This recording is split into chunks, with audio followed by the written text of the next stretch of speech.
Hey everyone, today I'm back in Polybridge and I have quite a special video. I was invited to take part in the Polylympics, where everyone has a limited amount of time to complete 4 unique events. These people on screen now are in the competition, and I'll link each of their build videos in a pinned comment. Now each event is going to be ranked as well as the overall competition, so make sure to stick around for the results. Now without further ado, I'll start working on the first event, shot put. Now we don't have bodies in game to throw things, so the idea is we have 20 minutes to build something within these rules to throw a boulder. I'm starting out in the sandbox, and while we're allowed to look at the levels before we start building, I wanted to start by messing around in the sandbox to figure out exactly what I wanted to do. So the first thing I'm doing here is basically just getting stuff prepped, and also turning on unbreakable mode. Now normally I don't like to do this until much later, but in this competition it's literally just allowed, so I might as well just practice with it on since that's what I'm going to be using. Now what I'm going for here is sort of a trebuchet design, but what I want to do is use springs instead of gravity. Now the reason for this, we actually have a limited number of weights we can use. It's only like $25,000 or something. And that means there's a limited amount of force we're able to put on the trebuchet. Now I figured if we just replace the weights with springs, since force is just force, we kind of just get around this rule and we're able to just pull as much as we want. So that's exactly what I wanted to try here. And you can see I put in the sling. I didn't exactly get the launch I wanted with it, so I shortened it up a bit and now it's sort of swinging around like it should.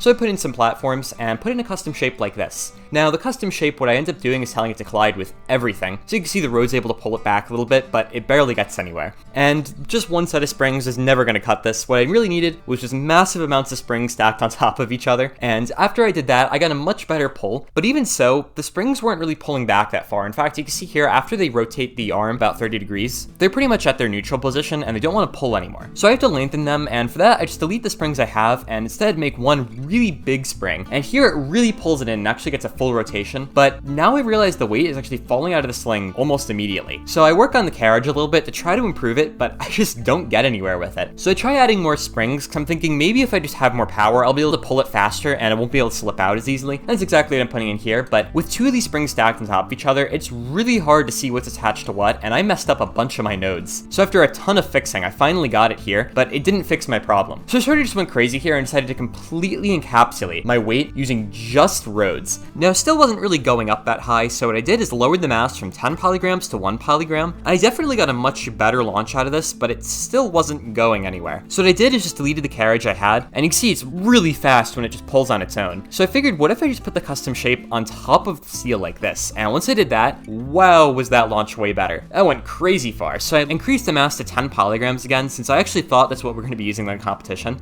And it went pretty far, definitely wasn't as far though. So I was going to add more springs to increase its throw, but I realized with just 2 sets of the springs, I could not see what was happening. With 3, it was impossible to connect them. So I needed a better way to connect these springs up, and for that, what I'm doing is using the curve tool to draw in springs for me. And you can see here I get a much neater formation of springs, and this makes it way easier to track exactly what's happening. After I'm done though, I just have to remember to pull back all the springs to keep them fully stretched, and I got a much better launch out of this now. Using a setup like this is also good since it lets me put in the springs much faster, and since I only have 20 minutes to beat the level, time is pretty much everything. So to appeal to a few more rules of the competition, I deleted some of the extra steel on my throwing mechanism, and also got rid of all of the collision with my custom shape. And you can see here, as the steel moves, it doesn't even affect the custom shape at all now. What I need to do is put in a dynamic anchor, and what this is going to do is allow me to precisely release it from the rest of the trebuchet after it's directly connected, and it gives me the same exact throw. Technically, you can see here, it's basically the same exact thing. The only difference is the competition is going to have that dynamic anchor, so that's what I'm going to need to use. So I loaded into the level here, and you can see, wow, is that a lot farther than I was expecting.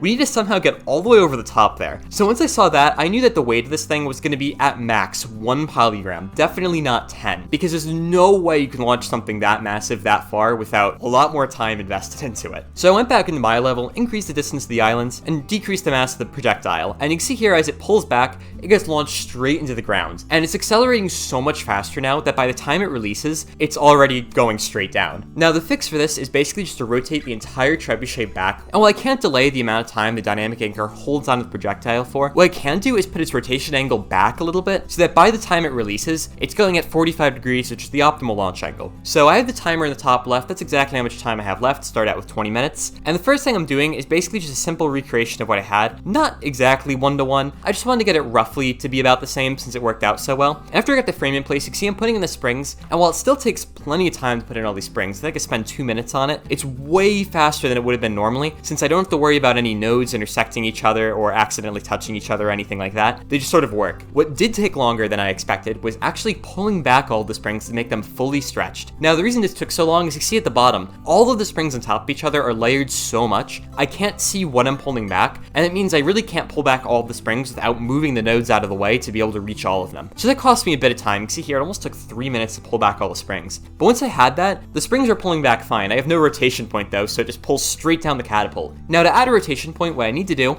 is basically just use the 2 dynamic anchors and some steel framing pieces to be able to support it right at its rotational point. And once I get that in place here, you can see as the springs pull back, it rotates the arm. And it doesn't release yet though, and the reason for that is I actually forgot to tell it to release. And once I did that, I get a pretty good launch and it goes straight forward here and hits the back wall. Now that looked pretty similar to the launch I previously showed you in testing, but I improved on this a lot. And basically just by moving around the rotational point, and in this case moving it closer to the springs, I can get it to launch higher up than it normally was. And here the launch I'm getting is almost that nice 45-degree number that I like to see, and it went way higher and hit all the way up to that black area on top. So after I did that, I started playing around with the rotation point a little bit. After even more tuning, I was able to skim the island, and just getting it higher and higher until eventually I got it to actually touch the ceiling. Now this was kind of bad because when I touched the ceiling, it deflected me down and gave me less height. Ideally, I would get as close as possible to the ceiling right at the end, and that would give me the furthest possible launch distance you could ever get out of this. Now it took an immense amount of tuning. You can see here as the time just ticks down, I'm just pixel nudging this thing to get it as close as possible, and finally here,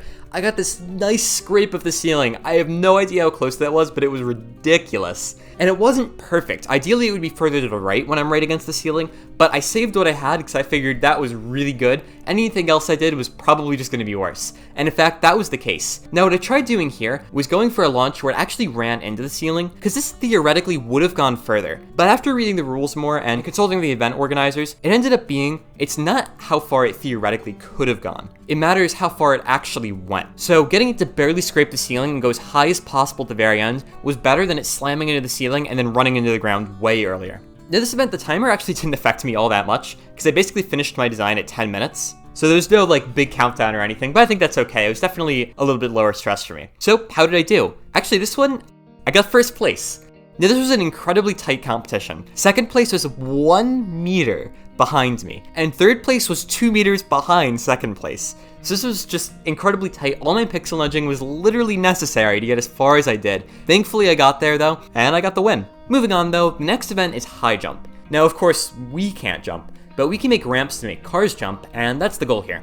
Now, it's definitely one of the quickest events, and here you can see we only have 10 minutes to build a ramp, or just something, to hit as many of these flags as possible. Now we can only place roads in this outlined area I have here, which means that the ramp can't even really go up that high. So I'm gonna need to get kind of creative with this, and I just wanted to start out by doing some testing. Now basically the only major thing I wanted to test out before I started going into the competition was, can I make a ramp where the car can start when it's off the ground? Now what I mean by that is if I have the ramp start on one of those red anchors, it'll start flush with the ground so that it perfectly hits it and then just gets captured and goes straight up. But if I start the ramp further over to the left like this, the road has to start above the ground slightly, which means there's a little bit of a step for the car to get over. Now, if the car can manage this is good because it means I can have a bigger ramp. The downside though is now you can see the car ends up hitting the ramp and losing a ton of speed. And unfortunately, even after getting rid of a bunch of steel and trying a bunch of things, I couldn't get it to work. So I kind of just had to scrap that idea.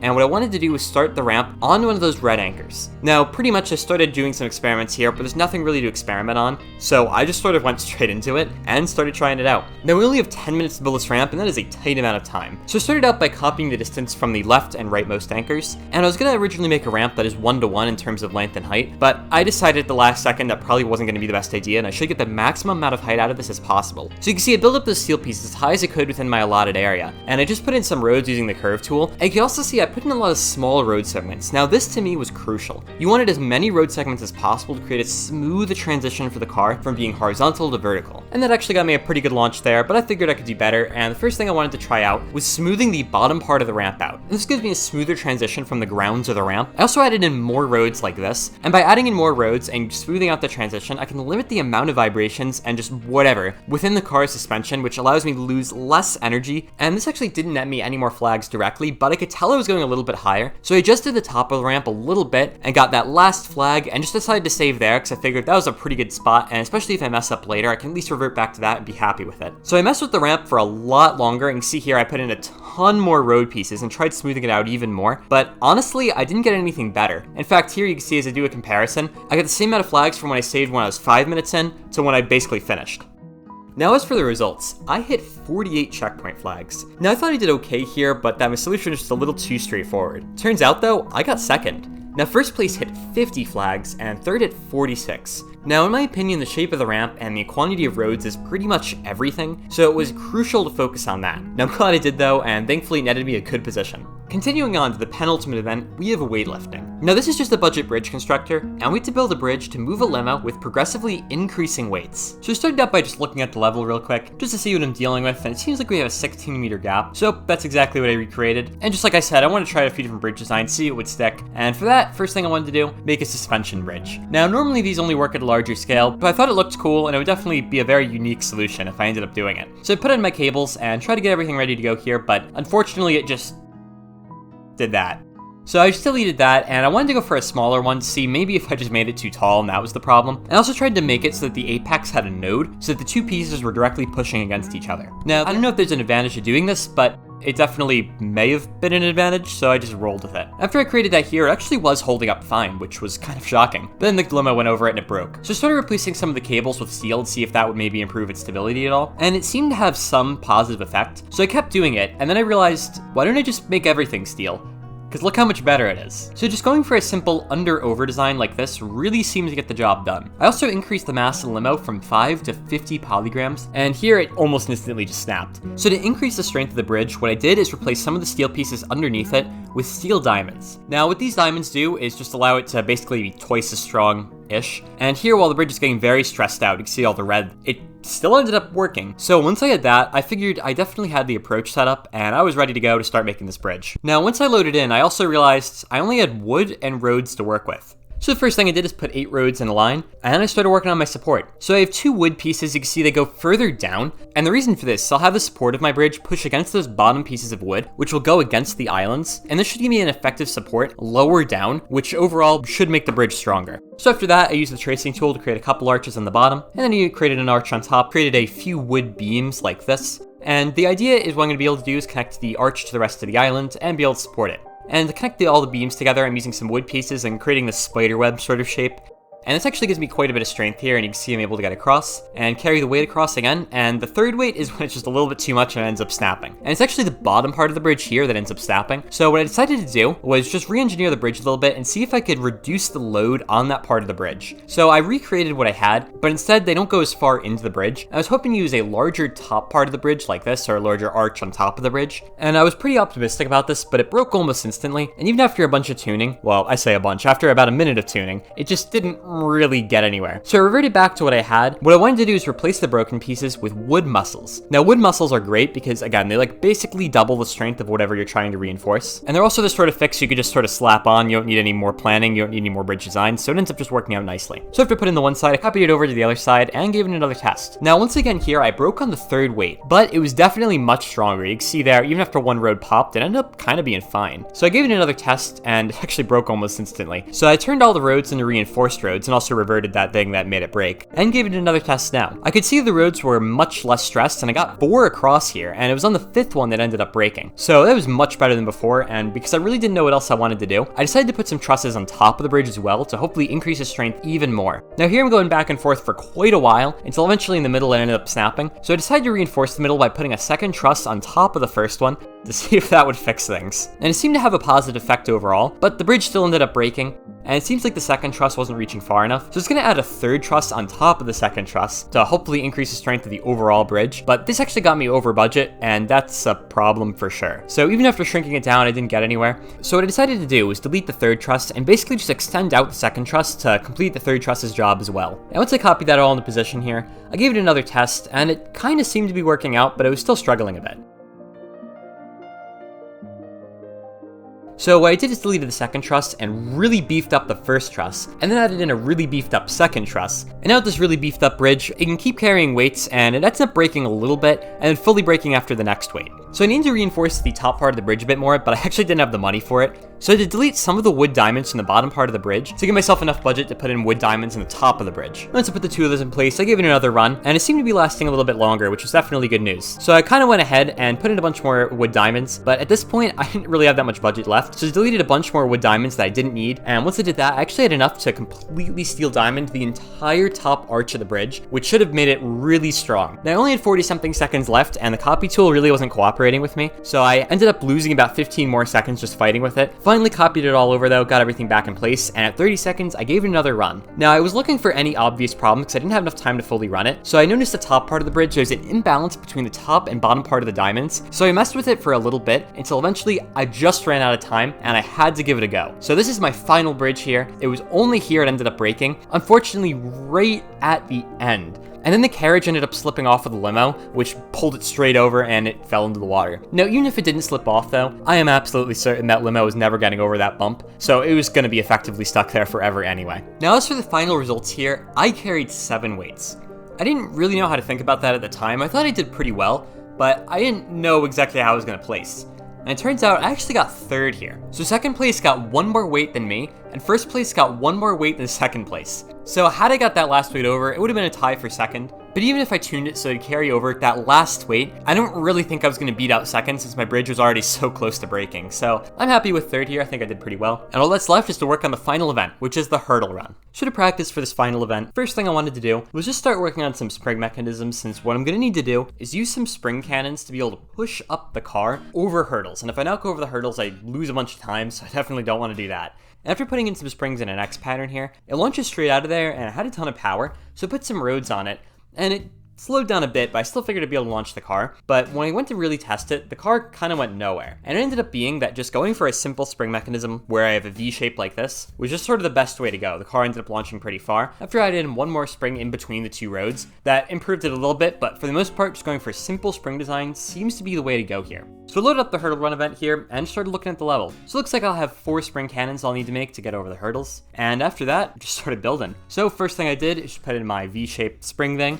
to get over the first hurdle, and I actually managed to get over it first try. And it wasn't the best launch, but it definitely got the car over, so I started focusing on the second cannon. Now for this one, I'm putting a road on the bottom to bias it to the left, so you see the spring ends up settling over to the left, and this launches the car over to the right, and I was hoping it'd be able to get over the hurdle without it going quite as high, and also giving it a bit more speed so that I'd be able to reach the second checkpoint faster. Now after I added in more springs, it got better and better, right up until the point where it just ended up shattering because the road couldn't handle stress. So what I had to do was replace the road with a reinforced road, and once I did that, the car ended up launching into the air. It didn't quite get over the hurdle though, so I moved around the joints a little bit, and eventually here I got that launch. So it was time to work on the third hurdle, and this one's actually not as tall as the last one, so I could use less springs for it. And once I got the car over there, it launched over the hurdle, and I got a pretty good launch, but it landed on its back. So I had to kind of pixel nudge a little bit to get it to work out right.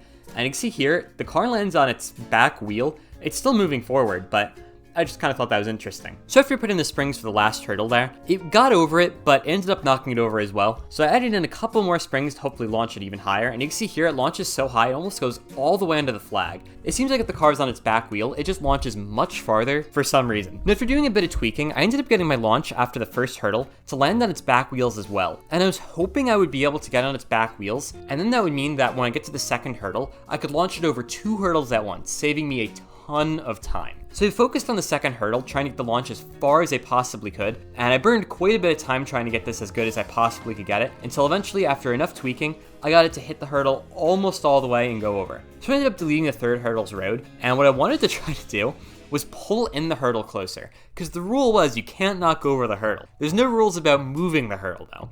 So if I could just move the hurdle a bit closer, I could get the car to go straight over it and save a ton of time since I could skip an entire spring cannon. Now eventually I got it to sort of work in my favor. It didn't go over, but it was extremely close. I had to stop working on it though, because I realized it wasn't going to work because I have to hit the checkpoint flag in front of each of the hurdles. So even if I skip one, once I get to the end, it'll just not let me progress. So I spent the next 5 minutes just tweaking the spring cannons, trying to get them to launch as far and as fast as they possibly could, until eventually I ended up getting a design which I kind of liked, but I wasn't really that happy with. And it starts out, I ended up keeping the back wheel thing because I figured it'd still probably be faster to get a super launch in the second hurdle. and you can see here how I get that. It ends up kind of running into the third hurdle, goes back a little bit, gets launched over, and unfortunately the fourth hurdle, I got a pretty bad launch off of it, and it did a backflip, and then eventually just had to run to the checkpoint flag. Now I tested one of my earlier things, I think this may have been one I saved far earlier, and this actually ended up being my fastest one. Now I didn't think I did that poorly, in all honesty. I thought I was probably about middle of the pack, but when I looked at the results, yeah, literally got dead last. Now, I did waste a ton of time, but I was actually a little surprised by that because I really didn't think 16 seconds or whatever it was that bad. So I was hoping that wasn't going to hurt me too much in the overall standings. And thankfully, when I checked them out here, you can see I ended up getting second. Well, I tied for second. That's actually okay though, and I'm actually really happy with how I did overall. I'm definitely upset about the hurdle run, but I think it makes up for the fact that on high jump, I thought I did not do as well as I did. I really thought I was going to be third or fourth there, and getting second was kind of surprising. So I just want to thank everyone who made all the levels. I just want to thank Real Civil Engineer for coming up with the idea and getting everyone together for it. If you want to see everyone else's videos, make sure to check out the pinned comment below. If you have any questions or comments, feel free to leave them below. And otherwise, until next time.